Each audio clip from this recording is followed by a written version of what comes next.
ગીર સોમનાથ જિલ્લામાં ગમખ્વાર અકસ્માત સર્જાયો છે। કોડીનાર સુત્રાપાડા હાઈવે પર રાખેજ ગામ નજીક ટ્રક છે તે પલટી ખાધો છે, જેની નીચે બે જણા દબાતા બંનેના ઘટના સ્થળે મોત નીપજ્યા છે।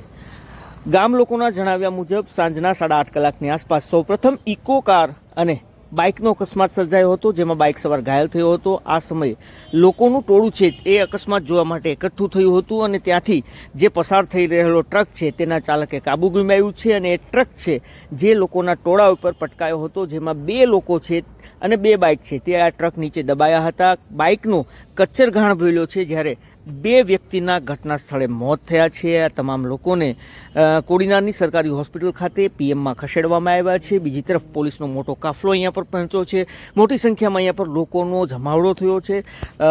કોડીનાર તાલુકાનું નજીક આવેલું આ રાખેજ ગામ છે, જે સુત્રાપાડા તાલુકાનું છે અને સુત્રાપાડા કોડીનારની વચ્ચે આ રાખેજ ફાટક નજીક અત્યારે આ ગમખ્વાર અકસ્માત સર્જાયો છે, જેમાં બે લોકોના મોત થયા છે।